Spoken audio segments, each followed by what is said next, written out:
possible at the moment. Oh yeah, the blind Urgot.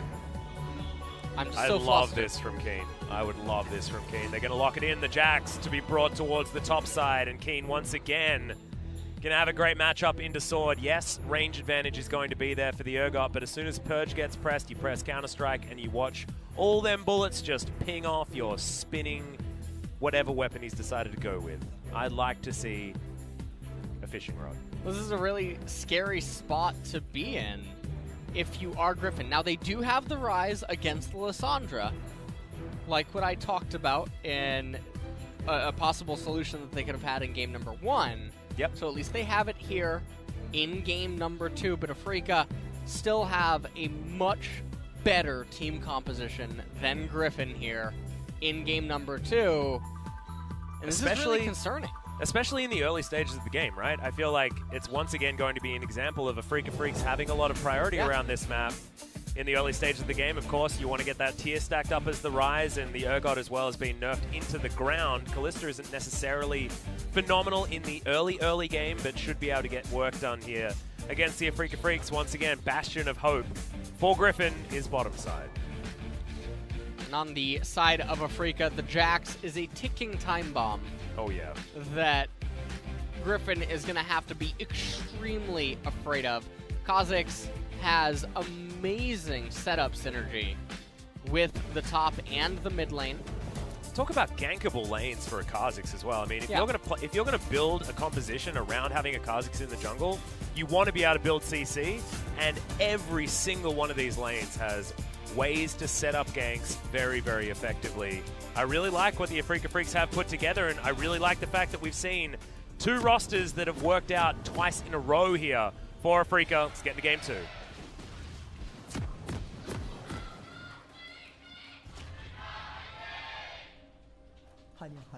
Of course, what I mean is Afreeca Freecs finding a roster that they can settle on and finding success with it over and over again. It's not exactly entirely the Keen show for the Afreeca Freecs.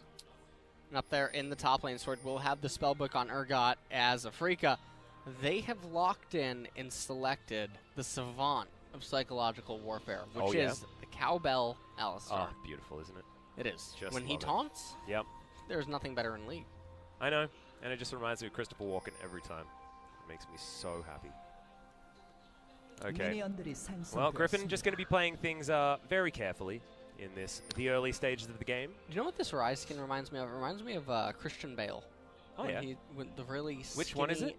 It's the zombie Rise. When Christian Bale lost all the weight. Yeah, in The Machinist. You know what I'm talking about? Yes. God, that movie was terrifying. That's the Christian Bale skin here. Have you seen the Christian Bale body timeline? It's just insane. He's like, his weight goes like up and down like a heart monitor over like 3 years or something like that. It's ridiculous. Super, super, super good here. And as you have a look at the movies that he did all that time as well, you're like, damn, he did some pretty good movies in a very short period of time as well. Laning phase going to break out. We're going to check out the win rates of these champions. Of course, Sword not losing very much. One of those Urgot losses, though, was against SKT. Yep. And that was after the nerfs, so you can understand that one. Having a look at the win rates for the Afreeca Freecs, better than I was expecting, actually, because Afreeca have been doing a lot of losing recently, so don't mind this one at all. Sun, of course, a new addition here to the Afreeca Freecs roster, so that does make some sense. But look at this. Afreeca got priority here in the mid lane. Understandable. Priority towards the top side, and it's only bottom side of the map that they're getting pushed in. That's where Tarzan is going to be focusing his time. So we can see whether Keen can get the bounce back here. Top side of the map, Crocamp now being taken from Dread. We'll put him there. We may need to see some attention bottom side before too long. He ends up doing the red into Krugs, into the Scuttle Crab. We'll see if he just transitions into the blue side jungle here. He does. He ends up placing a ward as it looks like Griffin. Oh my goodness. They want to make a play here. Yep. This is the only health bar that you need to get through. There's nothing there unless Jelly can get that passive off in time, but I don't know whether he can. This is a huge minion wave. That's the flash in. The double taunt to come down. Cleanse is going to be used by aiming, but can they actually find anything back? The turret is being juggled just beautifully as they want more. Look at this minion damage. It's just insane. 2 kills come forward, and Griffin, they do it again. This will be a turret plate as well after 2 kills. bottom side of the map. And this is a fantastic play here by Tarzan, able to make his way down to the right-hand side of the map. And as pointed out, aiming, no cleanse available, takes way too much damage down below. Now they're proxying the wave, and this is a nightmare because Jelly and aiming know that Tarzan must be in close proximity for Viper and Lehens to be doing this. Makes it very uncomfortable to try to approach towards that turret, and so almost 2 turret plates end up going down. Lane priority, fantastic spot right now. I think aiming's gonna be able to stop the, oh, that's really bad for Viper and Lehens. It's actually really bad. Well, should that be able to get negated Afreeca one back of the into plates. Yeah, that definitely just negated one of the plates that they captured. However, the CS deficit, I mean, it speaks for itself. This is a pretty cookie cutter dive here by Griffin, juggling the aggro extremely well. Because aiming auto-attacked the Griffin champions, all of these ranged minions, including the cannon, ripping away at his health bar. Well, Keen does get a stun here, as Conqueror's going to proc here. Sword has to flash to get out of the way. Mother of God. Yeah. Yeah. Atlas, this is only going to get worse.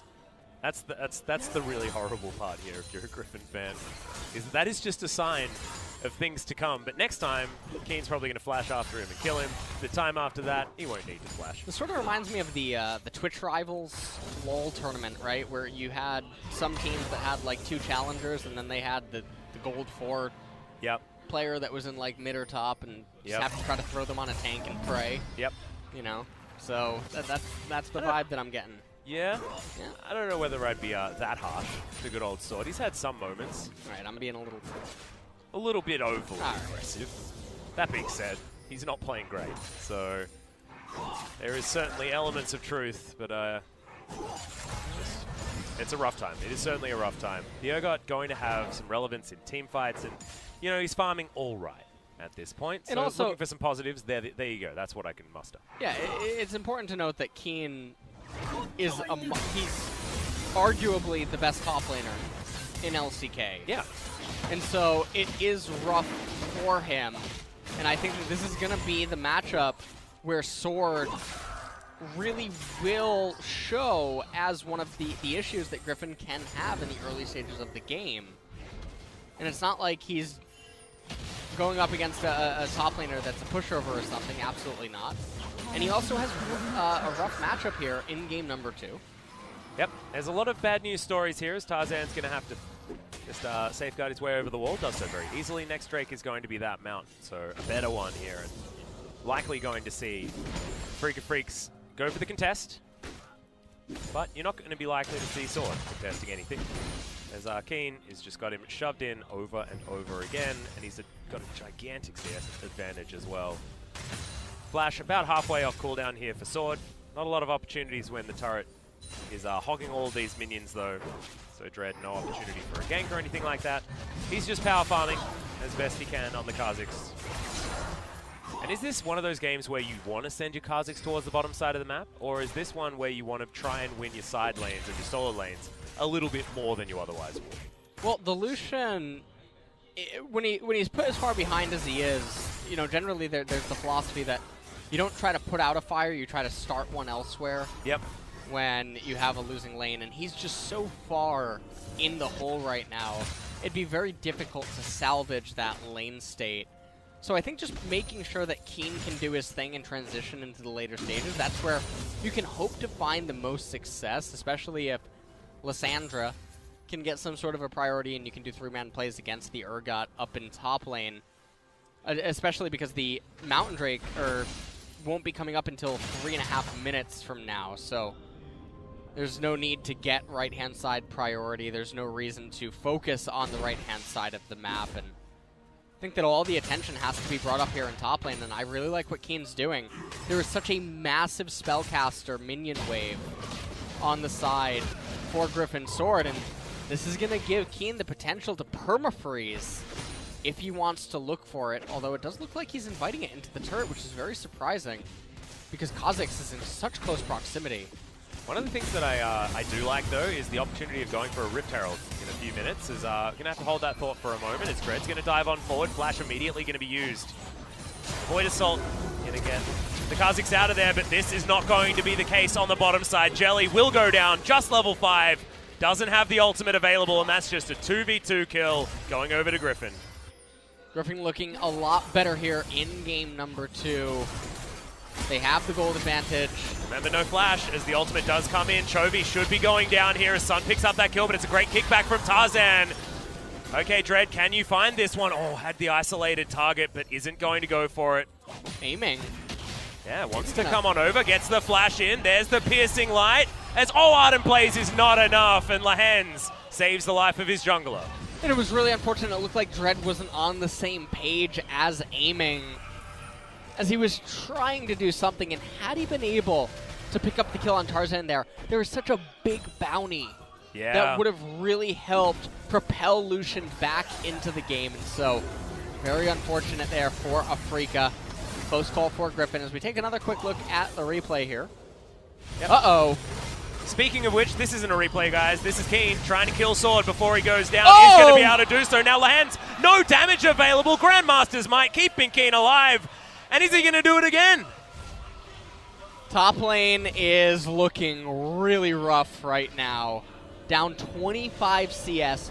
Just got clapped as the Urgot, and now the lane state is fantastic for Keen.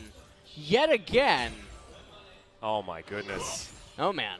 This is We're going to be in for a game. Yeah, Viper probably was just thinking to himself, can top and mid please just go even? Yep. Stop feeding and then we'll be absolutely fine. Is what he's saying, but he's going to lose his support. Oatsworn not going to be doing as much for the Kalista, but does mean that now the Afreeca Freecs is going to have a lot more room to move.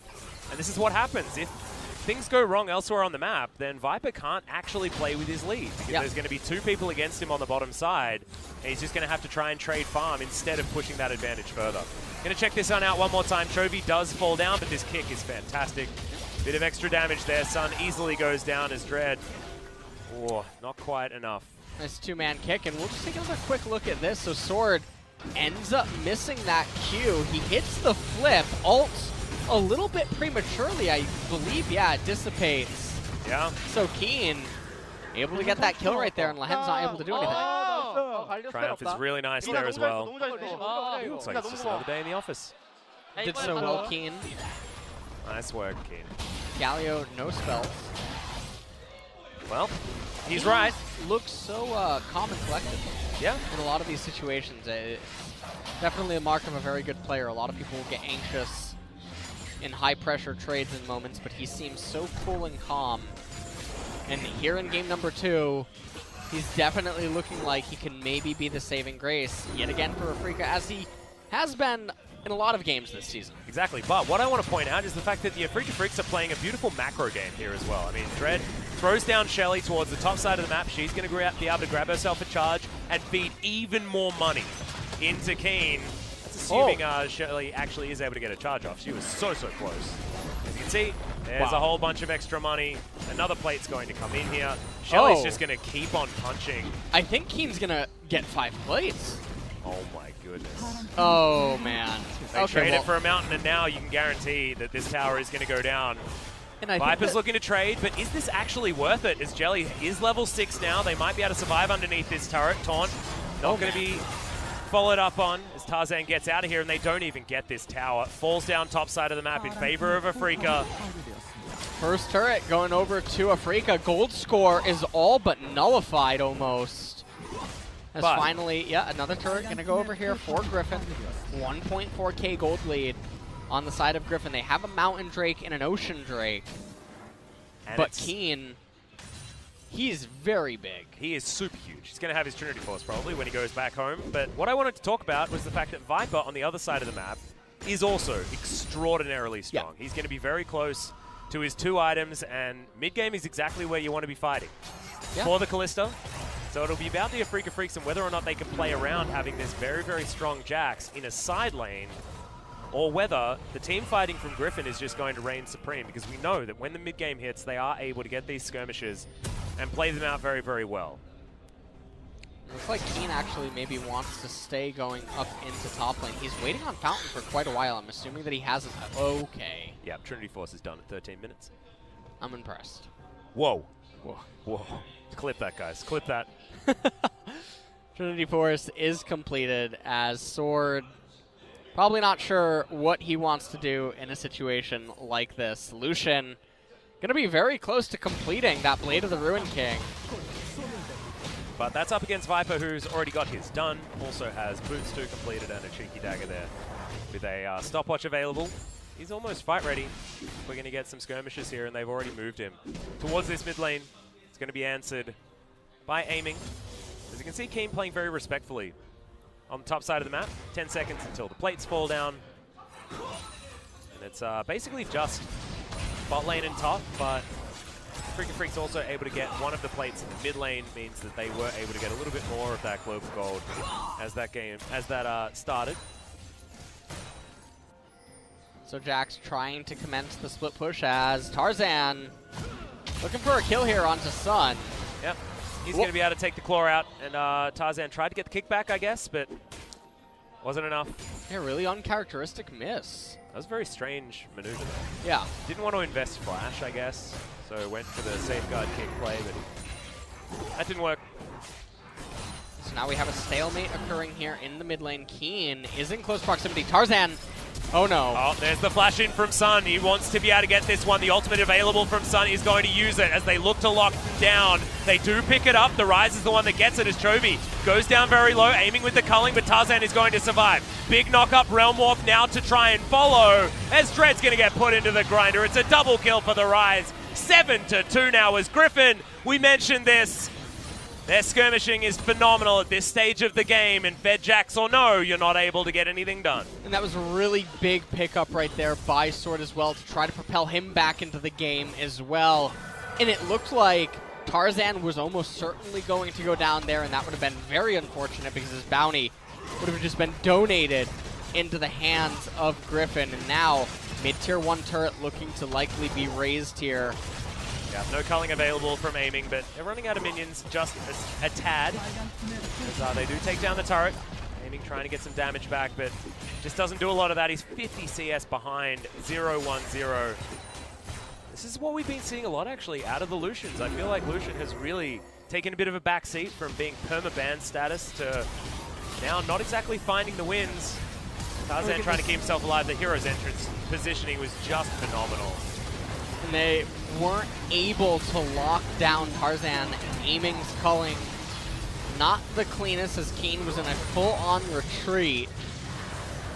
And it was a good ultimate by Lehens, able to get in there. Tarzan able to escape by the skin of his teeth, as now Griffin, they have about a 3,000 gold advantage here with the Mountain Drake. Just a little bit silly for Afreeca to start a fight there when they knew Hero's Entrance was available. Things like that. Sun has been a little bit overly eager on the Lissandra with a lot of his engagements. Maybe not so much in the last game. The last game he played very, very nicely and actually only went in when he needed to. But in his debut performance, I believe it was on the Lissandra, and he was playing hyper aggressively. And that was for better or worse. And especially that last was an example of for worse. As Afreeca trying to get themselves a dragon. It does look like they are trying to get themselves a Cloud Drake. No Infernals this game, unfortunately. I think if you're Griffin, you're not obligated to fight this by any means, but it does look like they are keen on it. Not going to be able to do so. Realm Warp is not going to do anything. As now Sword able to get the flank. Good kickback there onto Keen, who gets himself out of trouble. Sun in the backline gets a lot of damage. The culling from aiming does some work, but the stopwatches are keeping Griffin alive. Keen gets the first kill, though. Fate's Call comes out. Keen in a whole host of trouble. Going to get taken down now as the Afreeca Freecs trying to fight this one back. Lehens is going to fall as Chovy gets headbutt polved. They are able to take down the Kazakhs. They're able to get a lot of damage, but aiming is super huge, and he's able to get the work done. And that was a really chaotic fight in the end. It ended up being a 3-for-3. Keen did go down, but so did Tarzan. And it was really fortunate for Griffin that Chovy was able to stay alive. We take another quick look at this. The Cloud Drake was already down. Lissandra had a really good flank from the back. You can see Tarzan trying to kick right into Sword, but Sword got locked up right away. And then as soon as the stopwatch ends up fading, he gets picked up immediately. Keen keeps going forward, ends up getting rune prisoned, and then knocked up by Lehens. He ends up falling at a time where he's He likely did not want to go down, obviously, as Chovy able to escape there by the thinnest of margins. And you can see how well teamfights go with Alessandra, right? Those frozen thralls were creating so much space control for the Afreeca Freecs when Griffin do have a lot of that in their composition just innately. If you can get these kills rolling through on Afreeca's side, Alessandra really can help out. But what can really help for Griffin is having the 2 items already completed for Viper on this Kalista, so that AoE advantage is going to be there. Righteous Glory coming in for the Rise. We've seen a lot of it over in the LPL. Pawn, of course, debuted it here in the LCK. Chovy's gone for it as well. Interestingly, he does have the Righteous Glory, but he's also being forced into the Ionian boots in order to get that last 10% CDR. And I actually wonder, due to the dynamic of the Kha'Zix, Jax, and Lucian and the attack speed reliance that some of those champions have, if straight Frozen Heart Seraphs would have just been better, you would have gotten the 40% CDR. You can go Ninja Tabby as well to boot. And I just think that it might have been a little bit stronger because your Kalista is already so strong. Your Lee Sin is extremely strong as well. It's not like Ryze has to be doing the most damage. The utility would have been extremely valuable. But obviously the Righteous Glory is not the worst by any means either. Oh my goodness. 2.5k gold lead for Keen on this Jax. As our Sword, this is not your time. You're not supposed to be in this lane, I don't think. Okay. Keen is probably going to tell you to leave. And you're going to have to say yes. Fine. Okay, no. He's going to be merciful this time around. That is a full health turret that Keen doesn't really want to be tanking up here at this point in the game. You bet your bottom dollar, though, after a couple more items comes in, he's going to be underneath that turret, and he just ain't going to care. Just whacking away. He almost has the Spear of Sojin completed, and that's where Jax almost becomes a different champion at that point. He almost becomes a helicopter at that point. He's almost Hecarim. Yeah, guys, what Spear of Sojin does is with the Essence Flare passive, if you're able to get some auto attacks off while you have your Counter-Strike active, you can basically just press the button again after the stun and negate all auto attacks. I like that. I think it sounds balanced, doesn't it? It does. It sounds balanced. I like that. Impossible to be hit by stuff. How could that be a problem? It can't be a problem. It can't be a problem. Does he have an ultimate that he can just press at any time that he wants? Oh, yeah, he does. He's got one of those too, I guess. While we're on the topic of this, what do you think about also dealing half of the opponent's HP? With a single W-empowered auto attack? Exactly. Oh, I feel pretty good about it. I think that just sounds balanced to me. Yeah, it does. That's just... I like that. That's like tightrope walking levels of balance. Imagine hitting... Like, let's play a little round of Jeopardy here. All right. What is ERQ dead? Well, it might be Lahens at this point. His Fate's Call is going to be utilized. A bit of damage comes out. Yeah, no, it was... I was trying to segue into some action, but it's going to dissipate. Can you repeat your question? What is ERQ dead? ERQ dead? That's Keen. No, it's Zoe. Ah, yes. It's now also Jax. At this point in the game is our son. He's going to find the gargoyle this time. And he doesn't have the Fate's Call, so that he's very, very dead. That is a great follow-up kill there from the Afreeca Freecs to try and get something back on the board. 3,500 gold is the lead here for Griffin, but Afreeca Freecs probably not too worried about it because they have their win condition. He is there. He is standing with a halberd in hand. This is Jax with a real weapon. So you know his voice line where he says, "Imagine if I had a real weapon." He does have a real weapon, and that's called a Spear of Sojin, and it is damn powerful in this man's hands. Who's Sojin? I don't know. That's an interesting question. It's like Luden. Who's Luden? I don't know, but he echoes a lot. Does he? Yeah, he doesn't have great audio setup in his stream room. You know, he needs to get some of that cool like audio, the sound dampening stuff to put on the walls, I think. You know what would be great is if Doran became a champion. That would be really cool. This is a replay, but we're not going to talk about it. They could make a Doran Ornn skin because he at least makes items for the champions. What if Ornn is Doran? Whoa, mind blown, dude. What if Doran was Ornn's dad? Then that'd be awesome. It'd be really cool. This could also be awesome. Hero's entrance in great position. Quadra knock-up comes in for Lahens as the Afreeca Freecs are trying to keep themselves alive. Keen does have the ultimate running, but it's 2 kills already for Griffin. This That's was gonna- just a great position to fight, and they're just going to there's realm the warp realm their warp. way into the Baron and start this one off instantly. Dread is alive, no flash, but does have the smite. But look at this Baron, it's just going down extraordinarily quickly. They'll have the Rend, and they'll have the Purple Worm. Afreeca just not going to contest. And that's a really unfortunate feeling here if you are Afreeca. We'll take another quick look at the replay in just a second here. And even though Dread did have the smite, let's say that he did have flash, it's a Callista. Yeah. Can't really contest against the Rend. As Lehens. Might face check this one as Dread is in there. They're not going to be able to do it though, and that is a good forward ward. Oh. Come in as Lehen's not going to be able to get the taunt, and that's going to be Sword grabbing the red buff. Yeah, like you say, pretty decent leash.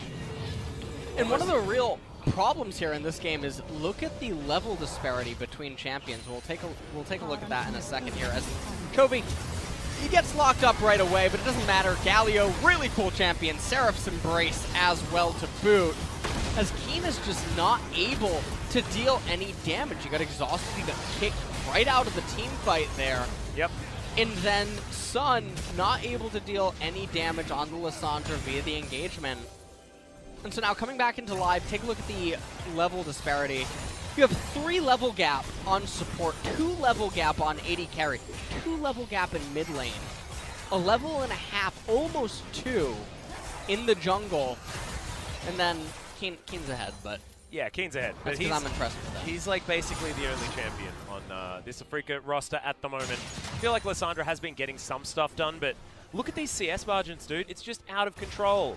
78 CS in the lead for Viper on this Callista. He has his Guardian Angel done. QSS there as well. All the safety that he would require to try and hold on to this 1,000 gold bounty that he's put himself together.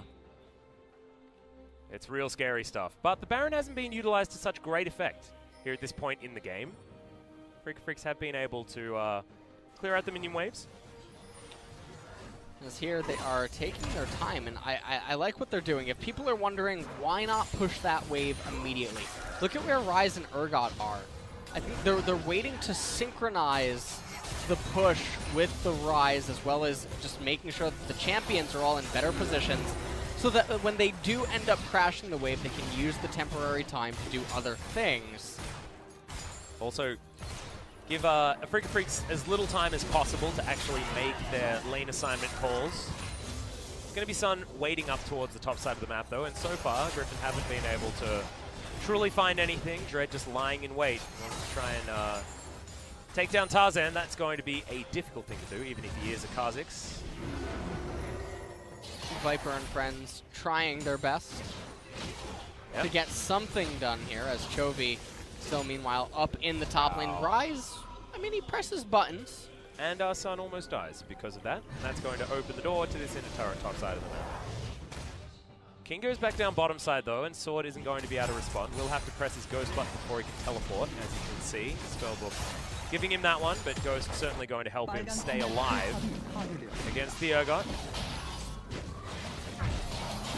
Jax down here trying to do his best to clear out the minion wave, but there's definitely a very scary problem looming for Afreeca, which is the next inevitable team fight. Mountain Drake is coming up here in 15 seconds. Probably not one that Afreeca want to lose their heads over. Cheeky devil. Magi-Eyes? Yep, he's going to pick that one up. That's another one. Where's Magi-Eyes? Who's Magi? I don't know. Often there are a lot of items that are named after certain summoners that have done certain good things as well. Oh, is Magi one? Yeah, I know Magi might be Athenes. one of them. Athenes, of Yeah, course. Athenes. Morellos, of course. Yep, Morello. There's a lot of different ones. And so that might be another example of one of those particular pickups. Thank you, Alice. Yeah, just a bit of trivia for you there. Actually, I remember reading about it when I was in LA. One of the times gone by, reading about all of the different names that have made their way into the game. Of course, remember there's been a hell of a lot of items, even if they're not all still in the game. So it's cool to know that we're Riot Games like shouting out a lot of the contributors. Do you know a lie that I believed for a really long time? You know how there's the items that are special? Yeah. I believe there was... Someone told me once that Freak had a unique skin. Only for him. and it just wasn't true, and that broke my heart. I asked him. That's About not true. about 2 years ago, I asked him. It made Really? me so sad. I started to cry. Oh, no. I didn't really cry, but yeah, I had originally heard a rumor that he had a unique main skill. Oh, really? His account had, yeah, it wasn't true though. Ooh. Maybe that's just what they want you to believe. Maybe it is. Dun, dun, dun. That would be really cool, though. You know, I think that would be cooler for World Champions than Then having just their skins you skin can line. buy, I guess.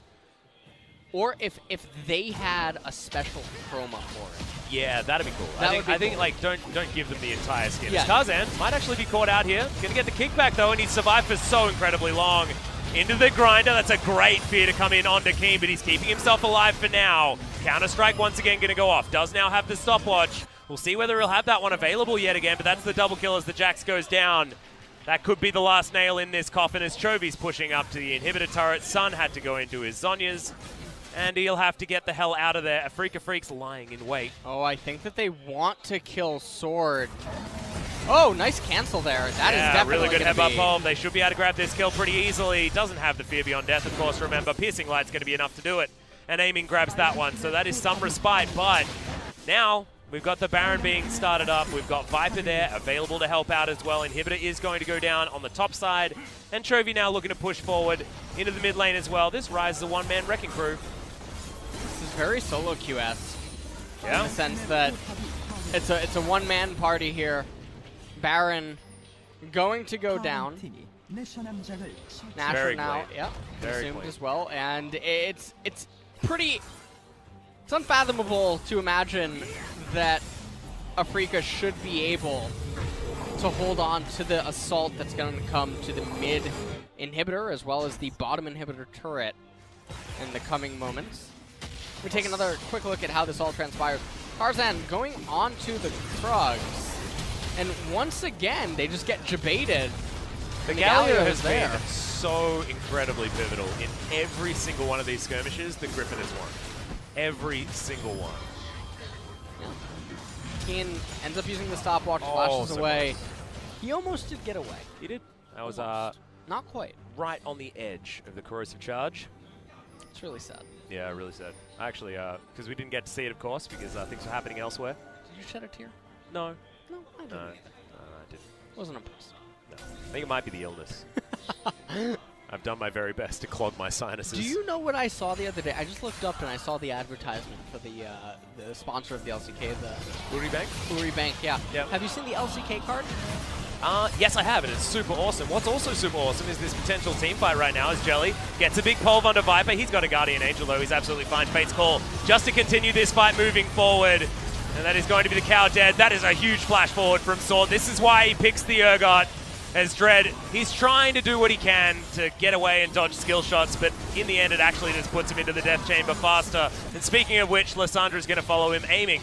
Now just watching on. Everyone else is dead. He's trying to pick up some minions if he can, but Griffin now will be able to tie up the series. We're looking at a game number 3, Afreeca Freecs versus Griffin, as Griffin make it look real easy. In game number 2, no tilt to come out after that game 1 loss, and they will extend the series. And we are going to go to a game number 3. Viper and Lahen's able to